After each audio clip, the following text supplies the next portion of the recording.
Ça y est, nous sommes passés à la phase 3 du déconfinement et je profite du décalage du couvre-feu à 23 heures pour une petite escapade.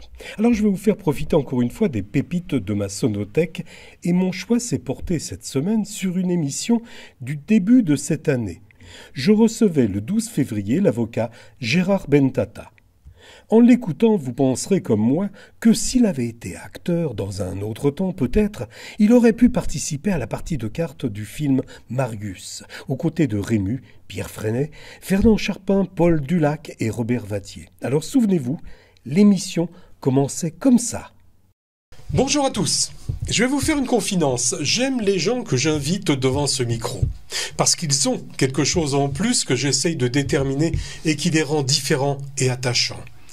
Mon invité ne déroge pas à la règle, je le côtoie depuis plusieurs années au sein du bureau des administrateurs et je me suis toujours demandé si un jour je devais l'inviter dans ce studio, quelle serait, concernant son violon d'Ingres, la question intime que je pourrais lui poser à propos de sa conduite.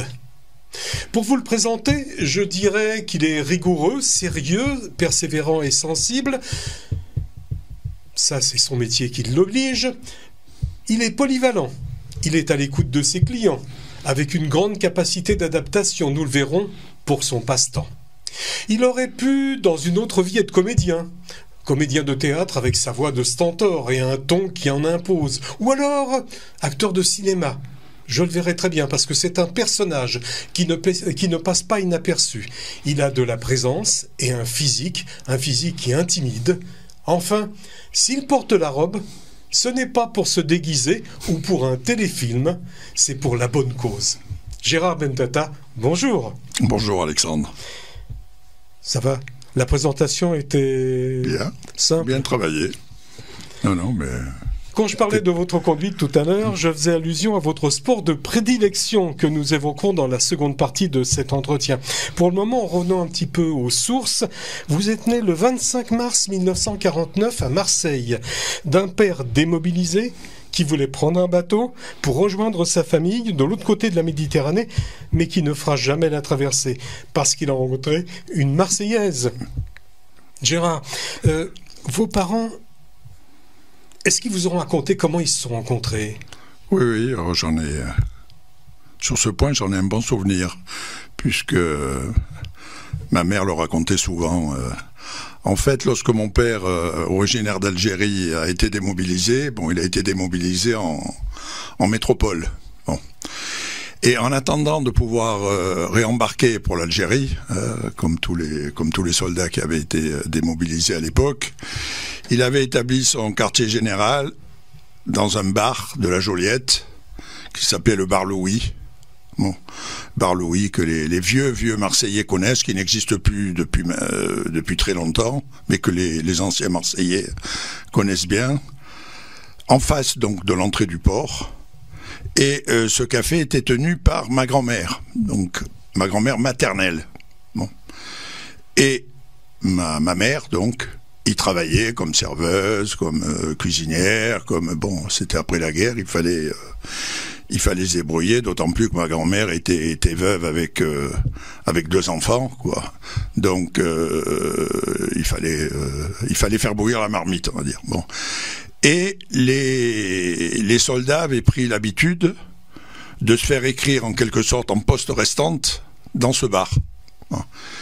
Et mon père, donc, avait fait la même chose, et il avait sa poste restante dans ce bar, et c'est là où il recevait d'ailleurs des quantités de lettres de conquête à lui, qu'il a pu disséminer, notamment pendant toute la campagne d'Italie. Bon. Et c'est ma mère qui lui remettait donc le courrier de ses, entre guillemets, fiancés régulièrement. Et puis c'est comme ça, disons, qu'ils se sont connus.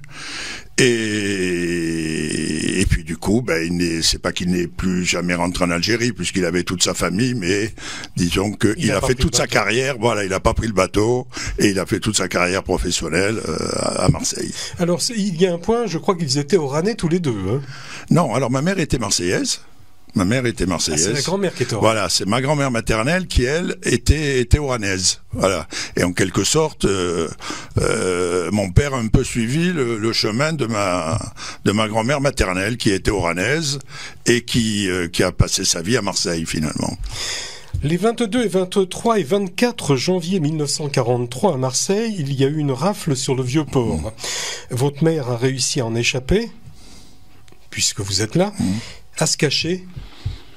Où est-ce qu'elle s'est cachée? Comment ça s'est passé? Est-ce qu'elle vous a raconté quelque chose? Alors en fait, au moment de la rafle, et d'après les souvenirs que j'en ai, enfin selon ce que m'a dit ma mère, elle était cachée en fait dans l'arrière-pays, enfin dans l'arrière-pays, beaucoup plus loin de l'arrière-pays.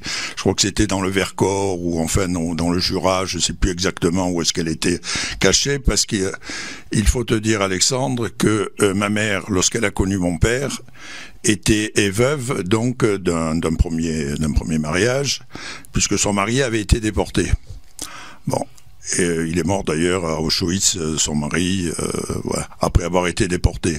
Donc elle s'est retrouvée seule avec un enfant, qui est donc ma demi-sœur, qui était ma sœur aînée, Liliane. Même si Marseille était en zone libre, bon, c'était comme tu l'as remarqué, on n'était pas à l'abri de rafles, on n'était pas à l'abri de graves problèmes. À Marseille, il y en a eu aussi. Voilà, absolument.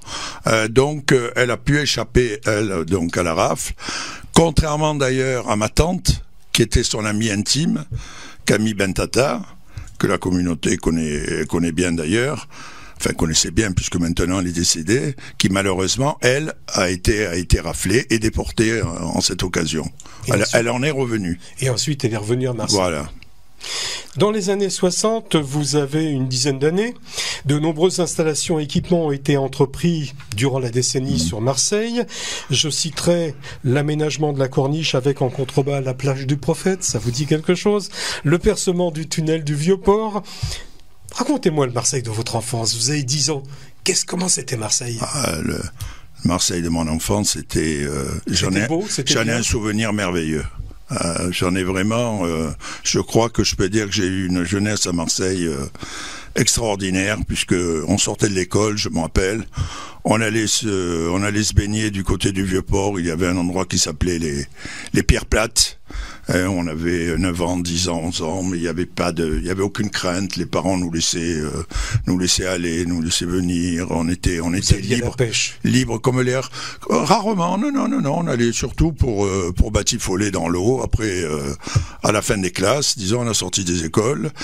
Et à part ça, il y avait, bon, tu as parlé de la plage du Prophète, mais le lieu de rendez-vous, disons, peut-être encore plus connu parce que c'est plus ancien que le Prophète, c'est la plage des Catalans. La plage des Catalans, elle est aussi sur la corniche, tout de suite au début. Et c'est là... Il y a la piscine.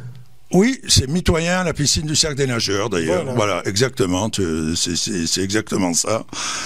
Et c'est là où on se retrouvait, on pouvait donc aller au Catalan. Je sais plus ce que ça coûtait à l'époque. C'était dérisoire, c'était une plage entre guillemets privée, hein, si on peut employer ce terme, avec des vestiaires et équipé d'un volet, voilà. Mais Marseille à l'époque, c'était, moi j'en ai un souvenir, je crois, c'est ce que j'appelle le vrai Marseille, disons, avec les Marseillais et leur accent, la faconde, la sécurité, le bonheur, la joie de vivre. La bonhomie. Oui, voilà. Ouais, qu'est-ce qui a le plus changé? Ce qui a le plus changé, je pense, c'est... l'esprit marseillais. L'esprit marseillais, finalement, l'esprit marseillais, on le retrouve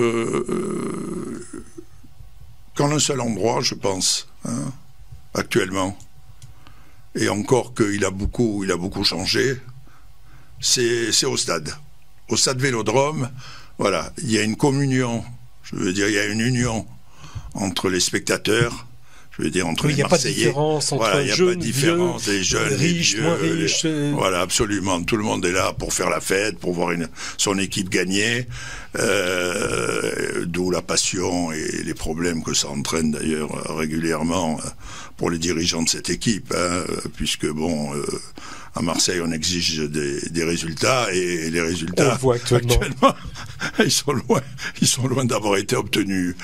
Voilà, je pense que cet esprit-là d'union, voilà, et puis avec cette faconde, ces réflexions, ces mots d'humour, bon, si on peut appeler ça de l'humour quelquefois, mais enfin, on le retrouve au stade. Mais à part ça, la ville est devenue extrêmement sale.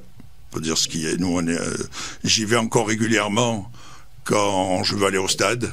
De temps en temps, donc je suis resté abonné d'ailleurs de l'OM pendant très très très longtemps, et j'étais encore abonné il y a 4-5 ans, c'est-à-dire que tous les 15 jours je prenais la voiture avec l'un de mes enfants ou avec un ami, et on allait au stade donc tous les 15 jours lorsque l'OM jouait à domicile. Bon, maintenant après depuis 3-4 ans j'ai arrêté parce que bon, c'était quand même assez difficile la nuit de revenir sur Cannes pour aller travailler le lendemain matin à 8h, être au tribunal, voilà.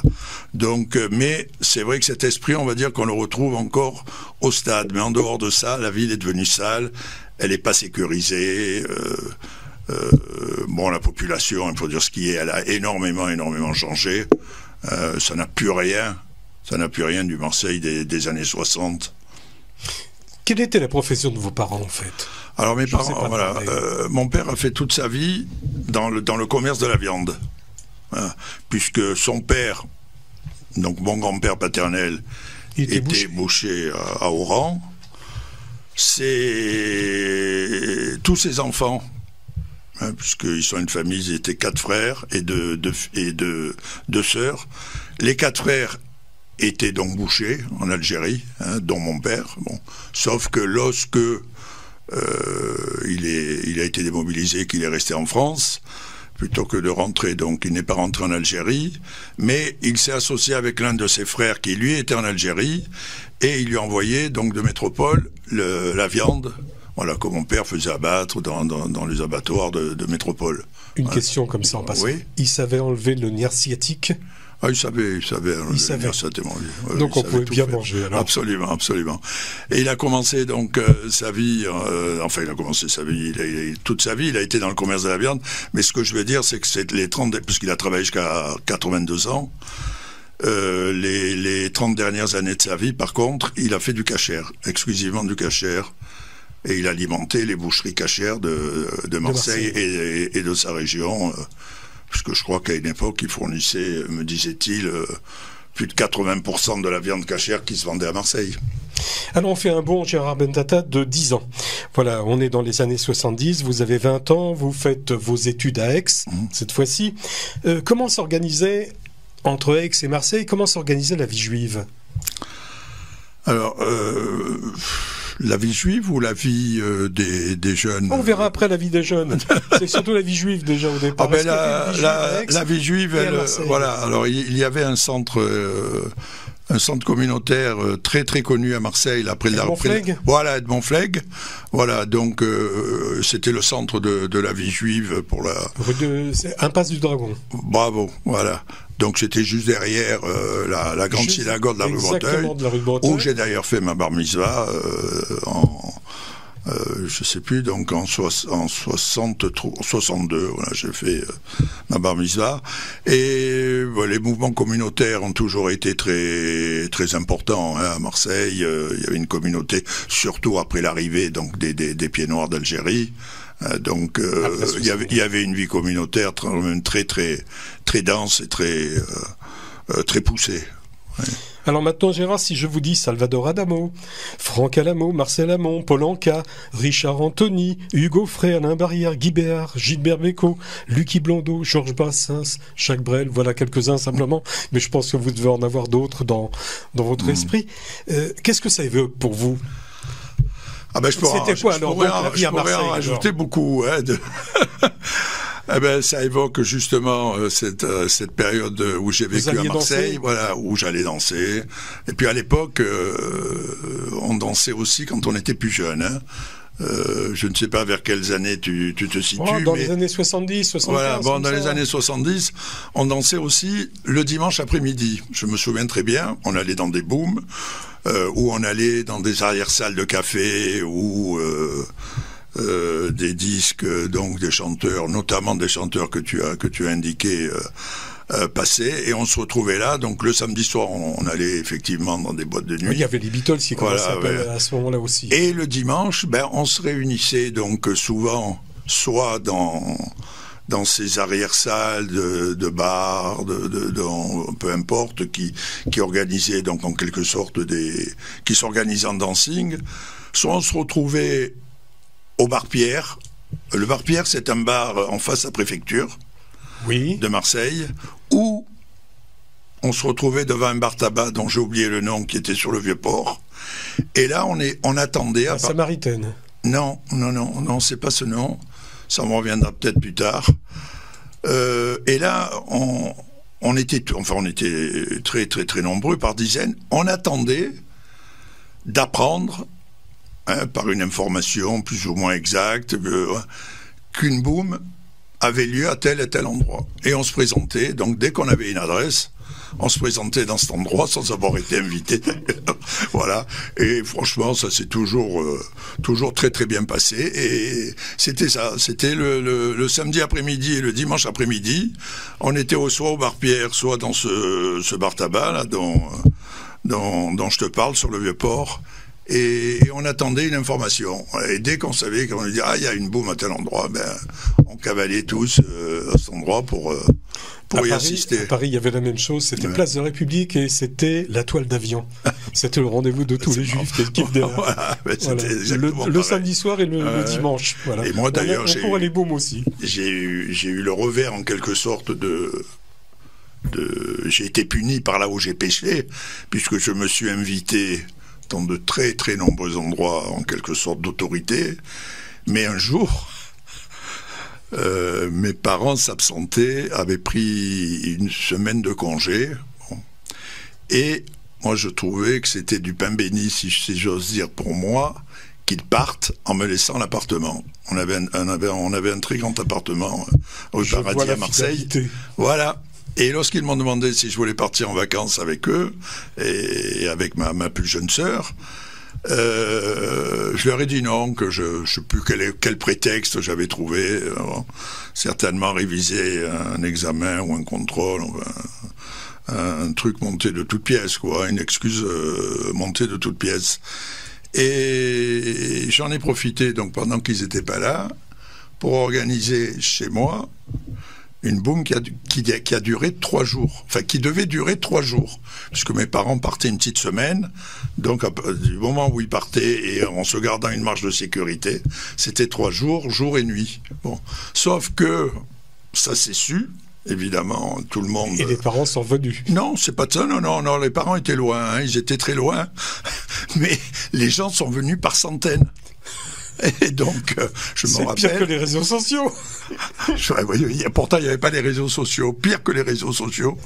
Et je me rappelle, on habitait au 2e étage, et il y avait la queue de gens qui voulaient rentrer, donc jusque dans la rue. Je veux dire, les 2 étages étaient remplis de jeunes qui patientaient, qui commençaient à faire du bruit, à tel point que les voisins ont appelé la police, parce qu'il y avait trop de raffus dans l'immeuble.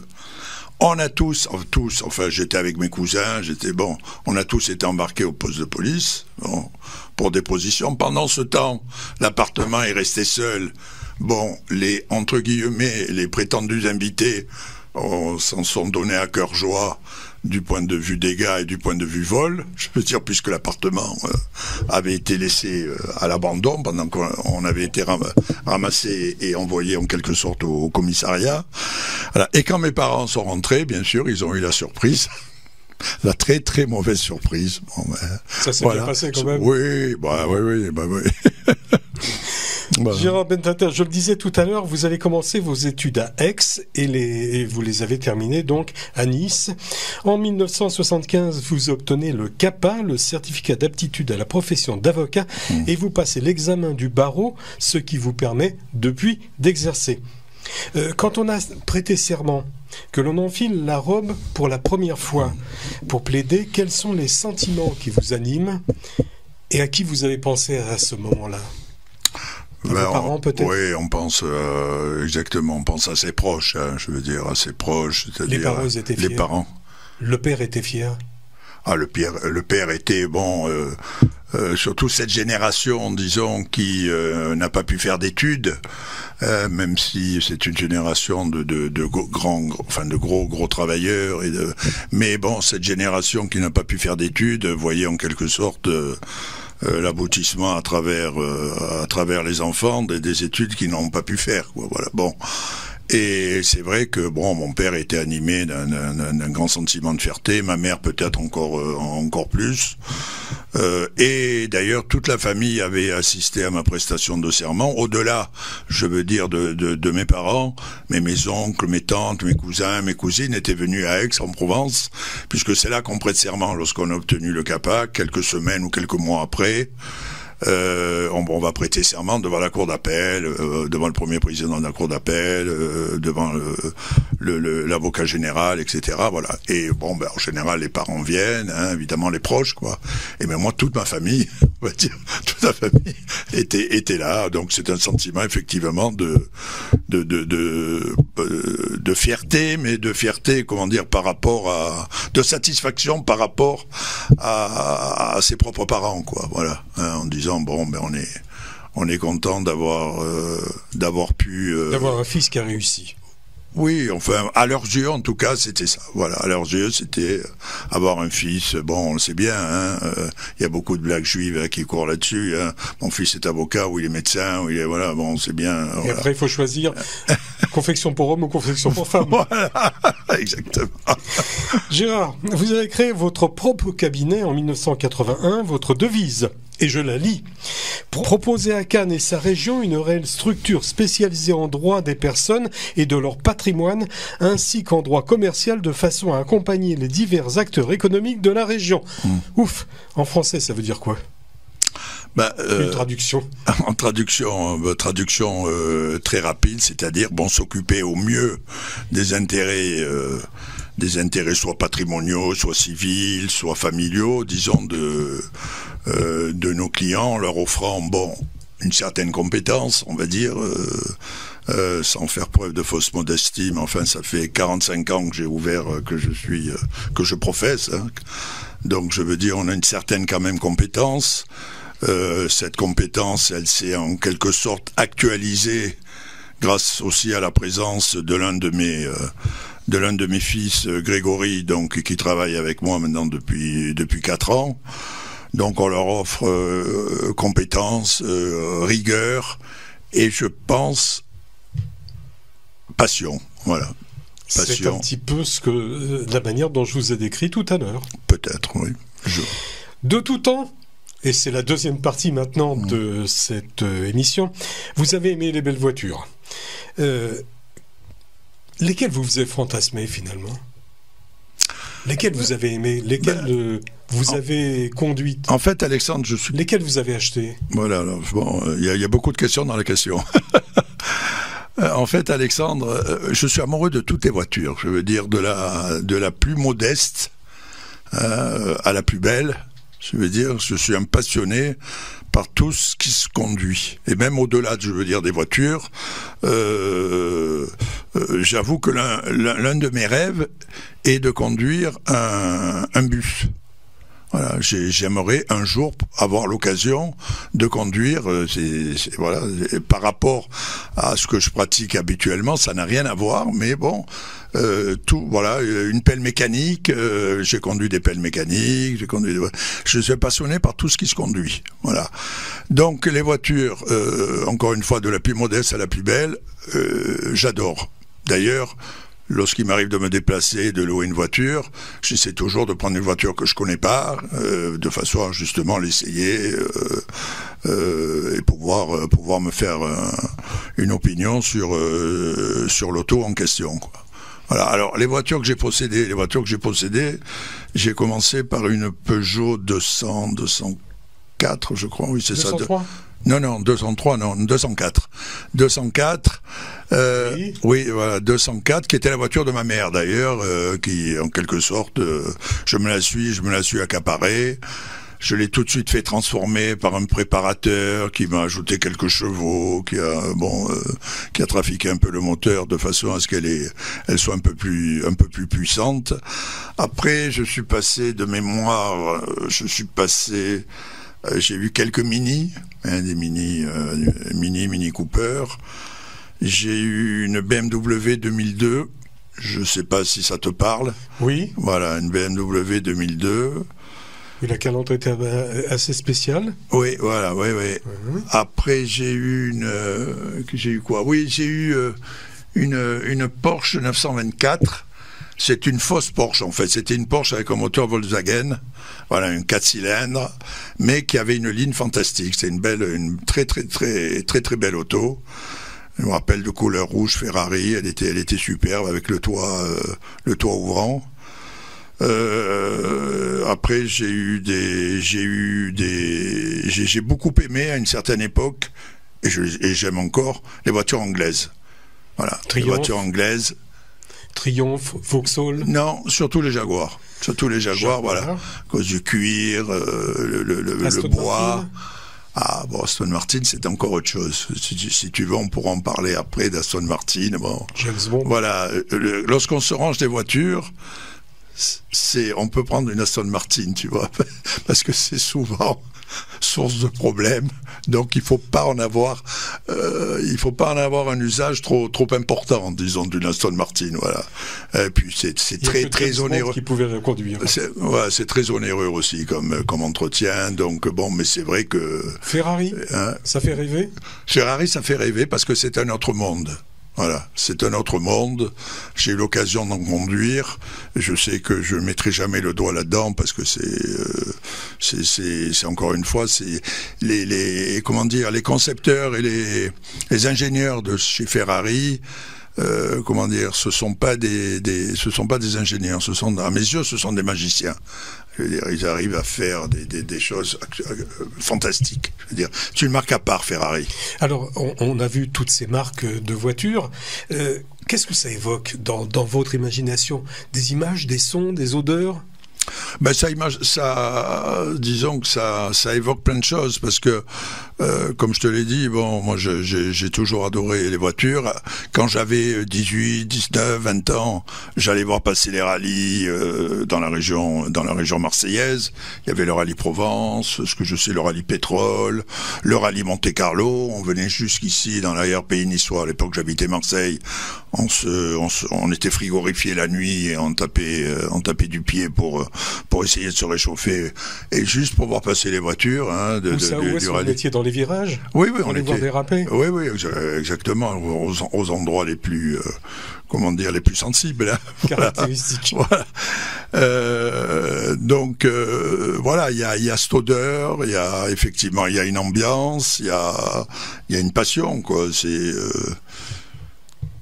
Et puis un jour, à 60 ans, à force de les admirer, des tribunes, derrière les barrières, vous avez eu envie de les piloter. Comment s'est opérée cette mutation où l'on passe de spectateur assidu en pilote de course sur circuit? Comment ça se passe? Restons modestes quand même, pilote de course sur circuit. Pilote sur circuit, oui. J'ai vu des photos, vous êtes avec la combinaison, le casque et tout. Hein. Oui, alors, disons que à l'aube de mes 60 ans, un peu poussé par mes deux garçons, donc David l'aîné et Grégory le cadet, surtout peut-être David d'ailleurs. J'ai commencé à m'intéresser, alors que jusque-là j'étais Jaguar, mais c'était des berlines. C'est pas vraiment des voitures de sport, c'était des berlines. Bon, je commençais à m'intéresser à Porsche, voilà. Parce que j'ai dit bon, ben si quand même, bon, 60 ans, j'ai eu une BMW, j'ai eu bon, je voudrais essayer une Porsche, bon, et j'ai acheté une Porsche à un ami d'ailleurs, une Porsche que j'ai toujours, même si entre temps j'en ai eu plusieurs que j'ai revendues, mais ça c'est la première. Et comme je dis des fois, si je pouvais, j'aimerais être enterré avec, quoi. Bon, je sais la bien. Première, on la garde. Ça va, voilà, la première, on la garde, voilà, absolument. Mes enfants, ils en font ce qu'ils veulent, après moi, mais moi, c'est une voiture que je ne vendrai jamais, mais j'en ai vendu d'autres entre temps. Donc, il se trouve que j'ai cette voiture depuis quelques jours. Lorsque, au palais de justice à Grasse, je rencontre l'un de mes confrères, Thierry, qui avait lui un Boxster. C'est une Porsche décapotable. Voilà, bon.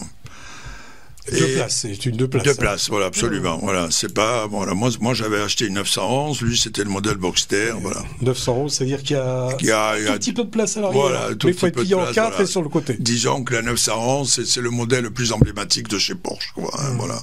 On a fêté les 70 ans de la 911, il y a... On met un béquet ou alors sinon, voilà. L'arrière tombe comme ça. C'est ça. Et je lui dis, tiens Thierry, j'ai acheté, je sais pas, ça faisait pas 8 jours, une 911, ah bon, alors on commence à parler voiture.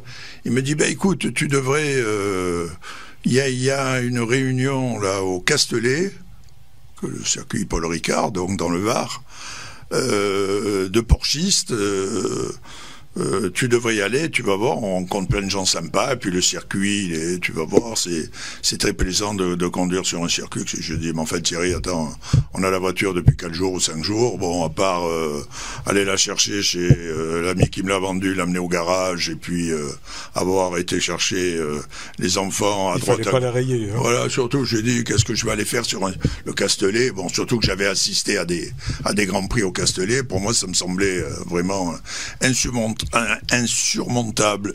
Bon, il m'a dit, écoute, j'ai le bulletin d'inscription à mon cabinet, quand j'arrive, je te le faxe, tu en fais ce que tu veux, bon.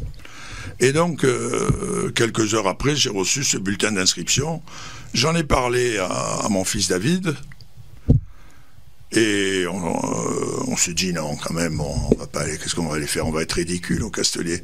Mais malgré tout, les heures passant, les journées, la date de la réunion au Castellet s'approchant, j'ai dit après tout, bon, j'ai 60 ans, hein, j'ai plus de complexe à avoir. J'ai dit on va y aller.